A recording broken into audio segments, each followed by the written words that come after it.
ಚಾಮರಾಜನಗರದ ಹನೂರು ಶೂಟೌಟ್ ಪ್ರಕರಣಕ್ಕೆ ಸಂಬಂಧಿಸಿದಂತೆ ತಮಿಳುನಾಡು ಮುಖ್ಯಮಂತ್ರಿ ವಿಜಯ್ ನೀಡಿದ ಹೇಳಿಕೆಗೆ ಕರ್ನಾಟಕ ಸಿಎಂ ಡಿಕೆ ಶಿವಕುಮಾರ್ ತೀಕ್ಷ್ಣ ಪ್ರತಿಕ್ರಿಯೆ ಕೊಟ್ಟಿದ್ದಾರೆ. ಬೆಂಗಳೂರಿನ ವಿಧಾನಸೌಧದಲ್ಲಿ ಮಾತನಾಡಿದ ಡಿಕೆಶಿ, ರಾಜ್ಯಗಳ ಆಡಳಿತ ಹಾಗೂ ಕಾನೂನು ಸುವ್ಯವಸ್ಥೆ ವಿಚಾರಗಳಲ್ಲಿ ಇತರೆ ರಾಜ್ಯಗಳು ಮಧ್ಯಪ್ರವೇಶ ಮಾಡಬಾರದು ಅಂತ ಸ್ಪಷ್ಟನೆ ಕೊಟ್ಟಿದ್ದಾರೆ. ಇದು ಸಂಯುಕ್ತ ರಚನೆ.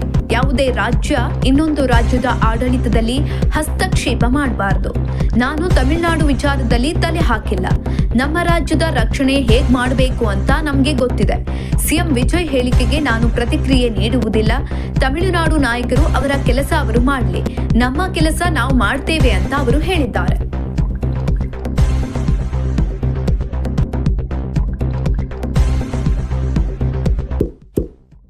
ಇಂತಹ ಇನ್ನಷ್ಟು ವಿಡಿಯೋಗಳಿಗಾಗಿ ಲೈಕ್ ಮಾಡಿ, ಫಾಲೋ ಮಾಡಿ, ಶೇರ್ ಮಾಡಿ.